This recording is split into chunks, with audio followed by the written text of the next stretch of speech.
So recently release হতে চলছে Dune part 2, বা যখন তোমরা এই ভিডিওটা দেখছো মেবি রিলিজও হয়ে গেছে। সো কি এই ডিউন ইউনিভার্স, এর হিস্ট্রি, এর এভলিউশন এবং এর মধ্যে থাকা ক্যারেক্টার্স সব কিছু নিয়ে কথা হবে এই ভিডিওর মধ্যে। সো ডিউন হচ্ছে 1965 এ লেখা একটি বইয়ের অ্যাডাপ্টেশন যার নামও ছিল ডিউন। এখনো পর্যন্ত ডিউন বুক সিরিজে টোটাল 30টা বই আছে। ডিউন আজ থেকে 10,000 বছর পর ফিউচারে সেট, যেখানে হিউম্যান শুধু আর্থ নয়, এর বাদেও ইউনিভার্সের অন্যান্য প্ল্যানেটের মধ্যে সাকসেসফুলি সার্ভাইভ করছে, যেখানে টেকনোলজি অনেক অ্যাডভান্স অ্যান্ড টেকনোলজি বা এআই কোথাও না কোথাও গিয়ে হিউম্যানিটির উপর কন্ট্রোল করে ফেলবে। এর ভয়ে হিউম্যানস এআই এর এগেনস্টে একটা ওয়ার স্টার্ট করে, যেটার নাম ছিল বেটলেরিয়ান জিহাদ। অ্যান্ড শেষে হিউম্যানসরা এবার জিতেও যায়, যার ফলে অ্যাডভান্স টেকনোলজি যেমন এআই, অ্যাডভান্স রোবট, এই সবের উপর ব্যান লাগিয়ে দেওয়া হয়। অ্যান্ড এর প্রায় 10,000 বছর পর ডিউন পার্ট 1 মুভির স্টোরি স্টার্ট হয়। যখন হিউম্যানস এন্ড এআই এর মধ্যে ওয়ার শেষ হলো, তারপর একটা নিউ এম্পায়ার স্টার্ট হয় যেটার নাম হচ্ছে দ্য ইম্পিরিয়াম, যারা রুল করে অল ওভার ইউনিভার্স যেখানে হিউম্যানিটি আছে। অ্যান্ড এই ইম্পিরিয়ামের আন্ডারই আসে 3টি ইম্পর্টেন্ট হাউস। ফার্স্ট হচ্ছে হাউস কোরিনো। হাউস কোরিনোর রুলারকে বলা হয় প্রদিসা এম্পায়ার। অল ওভার ইম্পিরিয়ামকেও এই প্রদিসা এম্পায়ার রুল করে থাকে। সেকেন্ড, হাউস অফ অ্যাট্রাডিস, অ্যান্ড এর রুলার হচ্ছে লেটো অ্যাট্রাডিস, যাকে মুভিতে দেখানো হয়েছে যে সে আগে ওশান প্ল্যানেটকে রুল করতো। অ্যান্ড থার্ড, হাউস অফ হারকানেট, যার রুলার হচ্ছে ভ্লাদিমির হারকানেট। এছাড়া একটি মেডিকেল স্কুল অ্যান্ড সাথে একটি সোর্সম্যান স্কুল, যেখানে হ্যান্ড টু হ্যান্ড কম্ব্যাট শেখানো হয়।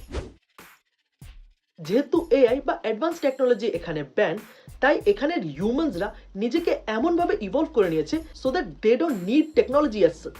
এইভাবেই এখানে কিছু গ্রুপ এস্টাবলিশ হয় যাদের কাছে কিছু স্পেশাল পাওয়ার্স আছে। এদের মধ্যে ফার্স্ট হচ্ছে মেন্ট্যাটস। মেন্ট্যাটস নিজেদের ব্রেনকে এমনভাবে ইভলভ করে নিয়েছে যে তারা কমপ্লেক্স ইকুয়েশনস অ্যান্ড ডেটা অ্যানালাইসিসের মতো কঠিন থেকে কঠিন কাজ খুবই ইজিলি করে নিতে পারে, যার জন্য এদেরকে বিভিন্ন কিংডমের পলিটিক্যাল অ্যাডভাইজার হিসেবে রাখা হয়। সেকেন্ড, বেনে জেজেরিটস, যেটা মোস্টলি হচ্ছে একটা ফিমেল গ্রুপ অ্যান্ড সেম তারাও তাদের ব্রেনকে এতটাই ইভলভ করে নিয়েছে যে তাদের কাছে সাইকিক এবিলিটি অ্যান্ড সাথে মাইন্ড কন্ট্রোল এবিলিটিসও আছে। তারা মোস্টলি কিং অ্যান্ড কিংডমসের কাছে অ্যাজ স্পাই বা অনেক ক্ষেত্রে অ্যাজ মিস্ট্রেস হিসেবেও থাকে। অ্যান্ড লেডি জেসিকা হচ্ছে বেনে জেজেরিটসের একজন মেম্বার।